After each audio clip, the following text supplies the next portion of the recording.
भाई मुझे एक बात की समझ नहीं आ रही, कोई बंदा भी आके मुझे ये बात समझा दे, क्योंकि मैं हूं कुंदजेन, मेरे दिमाग में इतनी जल्दी बात बैठती नहीं।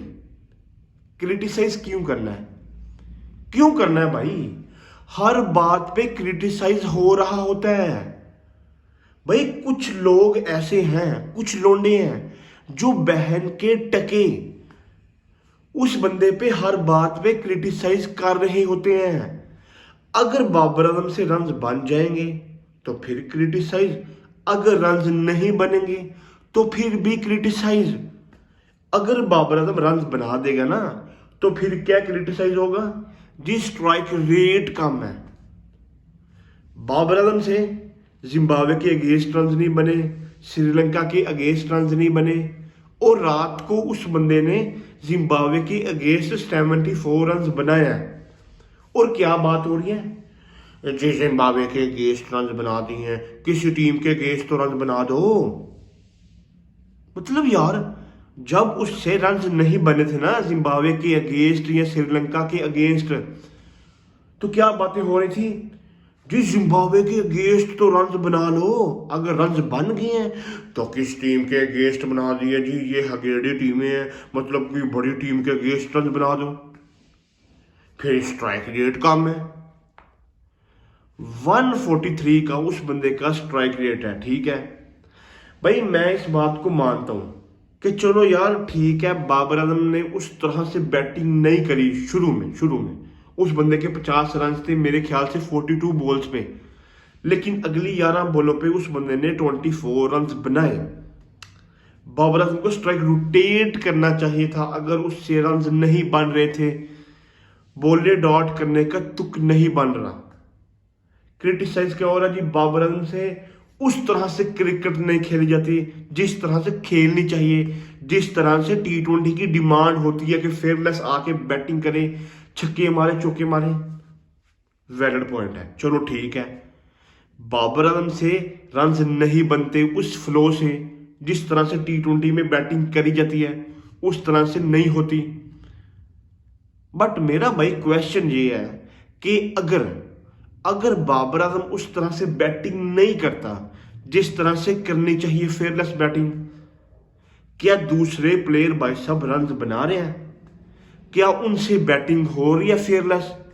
क्या वो प्लेयर आके 170 180 के स्ट्राइक रेट से खेल रहे हैं?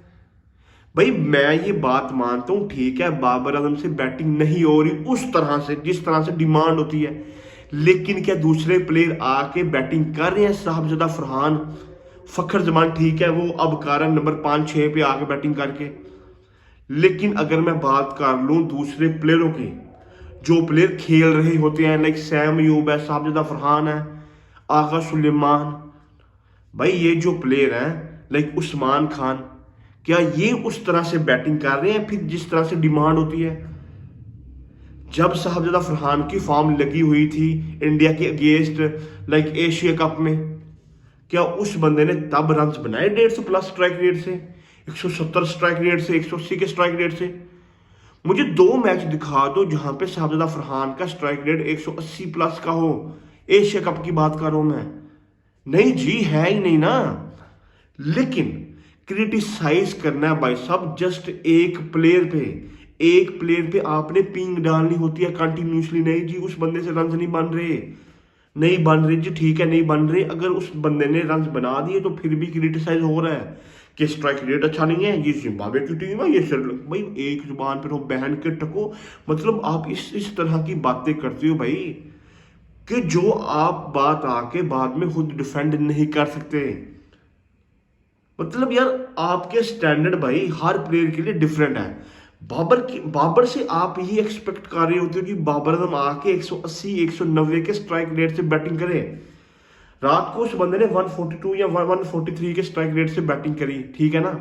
लेकिन जब साहबजादा फरहान 142 143 के स्ट्राइक रेट से बैटिंग करके आउट होता था ना, तो ये लिटरली उस बंदे पे क्रिटिसाइज नहीं होता था। मैंने नहीं सुना कभी कि साहबजादा फरहान ने 143 के स्ट्राइक रेट से बैटिंग करी हो, ठीक है लेकिन उस पर क्रिटिसाइज हो रहा हो, ये क्या बैटिंग करी है जी।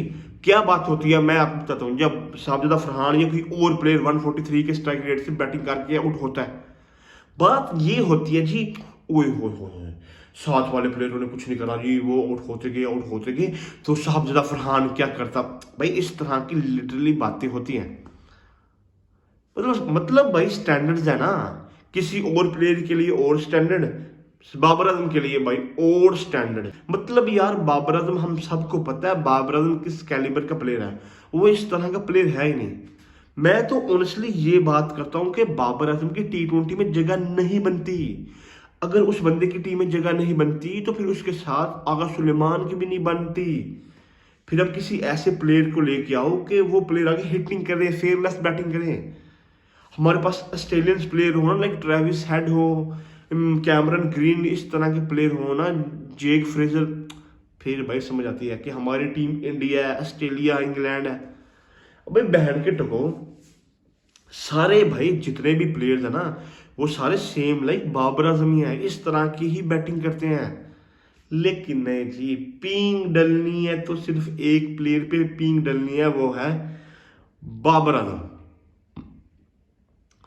है यार, मेरे ख्याल से बहुत ज़्यादा बात हो चुकी है बाबर आजम की। अगर मैं थोड़ी सी बात कर लूँ इस मैच की, जो पाकिस्तान वर्सेस जिम्बाब्वे का मैच था, पाकिस्तान ने इजीली जिम्बाब्वे को कर दिया है बीट। साहबजादा फरहान एंड बाबर आजम की एक्स्ट्रा ऑर्डिनरी इनिंग्स। साहबजादा फरहान ने भाई साहब 41 बॉलों पे 63 रन की एक्स्ट्रा ऑर्डिनरी इनिंग्स खेली, एंड बाबर आजम ने 52 बॉल्स पे 74 रन की इनिंग्स। 195 रन भाई पाकिस्तान ने बनाए, और एज यूजुअल जो कि एक्सपेक्टेड था, अब 196 रन तो जिम्बाब्वे से नहीं चेज होने थे। उन्होंने कभी भी ये टारगेट नहीं चेज करना था, तो पाकिस्तान ने आके इजीली उनको बीट कर दिया। उसामा तारिक की भाई साहब, जिस तरह उस बंदे की इंग्लिश अच्छी है, उसी तरह भाई उस बंदे की बॉलिंग भी अच्छी है। एक्स्ट्रा ऑर्डिनरी उस बंदे ने बॉलिंग करी। एंड भाई मैं अगर बात करूं भाई मोहम्मद नवाज की, उस बंदे से आप बैटिंग करवा लो, वो बंदा आपको बैटिंग में डिलीवर करके देगा। अगर उस बंदे से बॉलिंग करवा लो, वो बंदा आपको बॉलिंग में भी डिलीवर करके देगा। भाई जब से उस बंदे का कमबैक हुआ है, सब ने ऑनेस्टली, सब हर बंदे ने क्रिटिसाइज करा था मोहम्मद नवाज पे कि ये बंदा क्यों टीम में आ गया मेरे समेत। मतलब भाई इस बंदे की परफॉर्मेंस ही नहीं है लिटरली, ना डोमेस्टिक में और ना ही पीएसएल में इतनी अच्छी परफॉर्मेंस थी। अगर आपको पता हो तो, अगर आपने पीएसएल देखा हो, कोई इतनी अच्छी परफॉर्मेंस नहीं थी भाई मोहम्मद नवाज की। लेकिन भाई उस बंदे को जबरदस्ती टीम में घुसाया गया, और उस बंदे की अब परफॉर्मेंस उठा के देख लें। मतलब यार टॉप परफॉर्मर है वो बंदा इस वक्त पाकिस्तान की टीम का।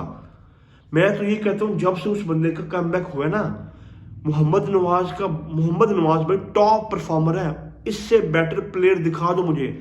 मोहम्मद नवाज एंड फहीम अशरफ भाई, ये दो टॉप परफॉर्मर है, लेकिन Mohammad Nawaz top of the table बैठा हुआ है।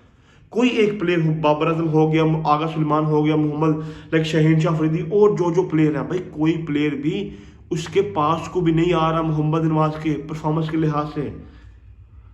तो भाई आई होप कि वो बंदा इस परफॉर्मेंस को कंटिन्यू रखे, परफॉर्म करे पाकिस्तान के लिए। जिस तरह की उस बंदे की बैटिंग है एंड बॉलिंग तो डेफिनेटली हम सबके सामने होती है। आई होप कि वो बंदा परफॉर्म करे। भाई फखर जमान, ऑनेस्टली मैं उस बंदे से बहुत खुश हूं। जो मैं चाहता था भाई आज से 1-1.5 साल पहले, जब इफ्तिखार अहमद, खुशदिल शाह एंड आसिफ अली जैसे प्लेयर मिडिल ऑर्डर में आके बैटिंग करते थे ना भाई T20 में, मैं ये बात करता था भाई फखर जमान एक ऐसा प्लेयर है, वो प्लेयर हर पोजीशन पे आके बैटिंग कर सकता है, उसमें कैपेबिलिटी है स्ट्राइक रोटेट करने की, हिटिंग करने की। भाई ठीक है, वो बंदा ओपनर है, ओपनिंग में आके वो बंदा अच्छे रन बना सकता है, वो बंदा पेल सकता है, वो बंदा पेलता भी है।